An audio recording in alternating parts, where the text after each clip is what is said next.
आ जाए हमारे साथ मितेश ठक्कर जुड़ गए हैं जो लॉन्ग टर्म के लिए हमारे साथ कुछ दमदार ट्रेडिंग आइडियाज़ शेयर करेंगे। Mitesh, good morning. बहुत टाइम के बाद आपसे बात हो रही है। तो पहले तो अच्छा लग रहा है आपको वापस एनबीसी आवाज़ पर देखकर। स्टॉक्स की बात करें इससे पहले एक बार जरा मार्केट के ट्रेंड पर बात हो जाए, निफ्टी और बैंक निफ्टी। आपके हिसाब से अब क्या ट्रेंड बन रहे हैं यहाँ पर? Good morning Anuj. Yes, I think काफी टाइम बाद आवाज पे एक अपीयरेंस है, तो आपको उसके लिए खास खास धन्यवाद।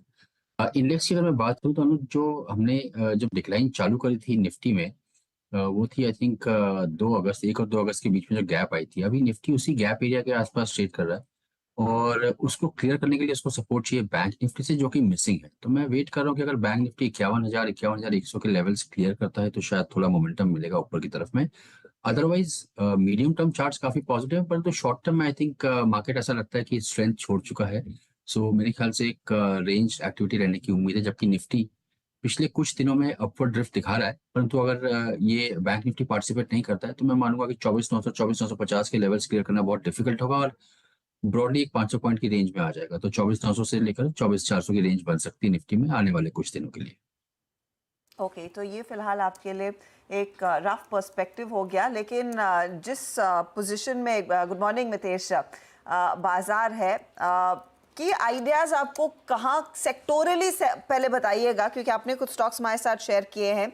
लेकिन जब आप सेक्टोरली मार्केट को टटोलते हैं, कहाँ पर आपको ज़्यादा कॉन्फिडेंस दिख रहा है कि इंडेक्स वाइज ज़्यादा पोजीशनिंग है, चाहे वो पीएसयू बैंक्स हो या फिर निफ्टी बैंक की हम बात करते हैं या फिर आईटी की तरफ बात होती है, कहाँ पर आपको ज़्यादा कंफर्ट दिख रहा है कि अगर यहाँ से लीडरशिप आएगी तो 1 2 3 सेक्टर्स पर नजरें होनी चाहिए?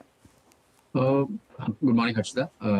जो मुझे सेक्टर्स में खास ट्रेंड दिख रही है वो एक आईटी में है। अगर आप देखें तो इन्फोसिस, टीसीएस ने और अपने all time highs recently clear किए हैं। एचसीएल टेक भी जैसे उसको क्लियर करने की प्रोसेस में है। तो आई थिंक वहां पर मुझे लगता है कि अभी भी काफी मोमेंटम बाकी है। ये हो सकता है कि अगर निफ्टी में थोड़ा सा करेक्शन या रेंज बाउंड मूवमेंट आता है तो 2 4 दिन के लिए स्टॉक्स कुछ पुल बैक का मूवमेंट दिखा दें, उसमें मैं इन स्टॉक्स को बाय करना चाहूंगा। उसके अलावा एफएमसीजी स्टॉक्स में मैरिको, डाबर, एचयूएल कंटिन्यूसली नए हाइस बना रहे हैं धीमे धीमे। परंतु यहाँ पर भी लॉन्ग टर्म चार्ट्स काफी स्ट्रांग है। कोलगेट एक अलग स्टॉक है जो कि काफी टाइम से आउट परफॉर्म कर रहा है। परंतु एफएमसीजी सेक्टर भी मुझे काफी इंटरेस्टिंग लगता है from a trading point of view और इन्वेस्टमेंट पॉइंट ऑफ व्यू के हिसाब से भी। तो आई थिंक ये दो सेक्टर्स मुझे लगता है कि आने वाले कुछ हफ्तों में लीड करना चाहिए।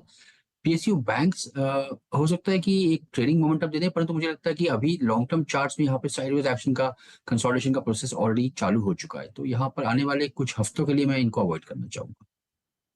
अच्छा, अब आपके कुछ स्टॉक आइडियाज़ हो जाएं फिर मितेश, कौन से स्टॉक्स आपको इस समय चार्टिकली बहुत अच्छे लग रहे हैं? अनुज, मैंने कुछ 4 स्टॉक्स रिकमेंड किए हैं जहां पर कि लॉन्ग टर्म चार्ट्स में एक अपवर्ड ट्रैक्शन देखने को मिल रहा है। पहला स्टॉक जो होगा मेरा वो अतुल लिमिटेड होगा। ये स्टॉक कुछ साल पहले 10,000 के लेवल्स के आसपास पीक आउट हुआ था और बाद में गिरते हुए 5500 के लेवल्स के नीचे गया था। आई थिंक वो पूरा जो डाउनवर्ड ट्रेंड था स्टॉक ने अपना रिवर्स कर दिया है।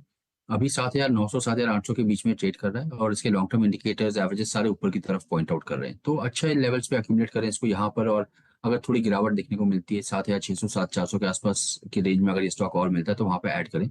मुझे लगता नहीं अभी 7,000 के लेवल्स तोड़ेगा जहां पर किसके मंथली एवरेजेस है। और जो मिनिमम टारगेट है वो पिछले हाई का रीटेस्ट 10,000 का होगा और एक्सटेंडेड टारगेट 13,800 के होंगे।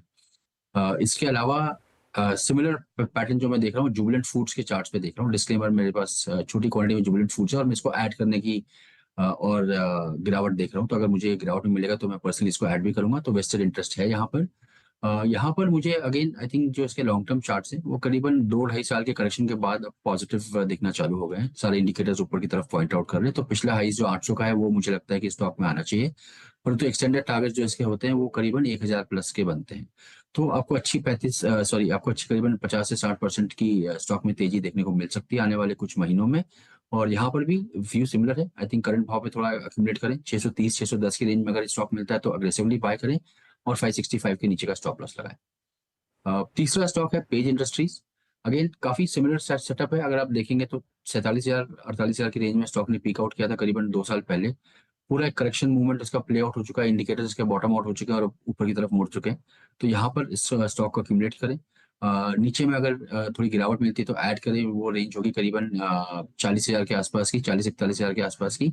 और पहला टारगेट जो इसका होगा वो होगा 46,800 47,000 जो कि इसके पिछले हाई थे। परंतु मुझे लगता है कि लॉजिकली 55,000 से 60,000 की रेंज में स्टॉक जाना चाहिए अगर आप इसमें 1 ईयर प्लस का टाइम फ्रेम लें। और स्टॉप लॉस लगाए 37,500 का। और चौथा और फाइनल स्टॉक अनुज है मेरा सुप्रिया लाइफ साइंसेस। डिस्क्लेमर, ये स्टॉक मेरे पोर्टफोलियो में है, तो अगेन यहाँ पर भी वेस्टेड इंटरेस्ट है। इसके जो लिस्टिंग हाइस थे वो 480 490 के थे, उसके बाद स्टॉक गिर के 200 के आसपास तक गया था, और वहां से अभी ये रिवर्स होके 480 490 के लेवल्स को क्लियर कर चुका है। तो इसने एक राउंडिंग फॉर्मेशन या कप फॉर्मेशन जो हम बोलते हैं वो कंप्लीट करके ब्रेकआउट भी दे दिया है। कप फॉर्मेशन के जो मेजरिंग टारगेट्स ऊपर की तरफ आते हैं, तो आप देखेंगे 480 से 200 तक गया था, तो करीबन 280 300 पॉइंट की डिक्लाइन हुई थी। वो 500 में अगर आप ऐड करेंगे तो रफली 750 800 के बीच के रेंज के टारगेट्स बनते हैं यहाँ पर। और चूंकि ऑलरेडी ब्रेकआउट दे चुका है, ऑलरेडी ये स्टॉक बाय मोड में है, और अगर कोई गिरावट मिलती है 480 490 के रेंज को वापस रीटेस्ट करने जाता है जो पिछले हाई थे, तो वहां पर अग्रेसिवली ऐड करें और 470 के नीचे का इसमें स्टॉप लॉस लगाएं। शुक्रिया मितेश।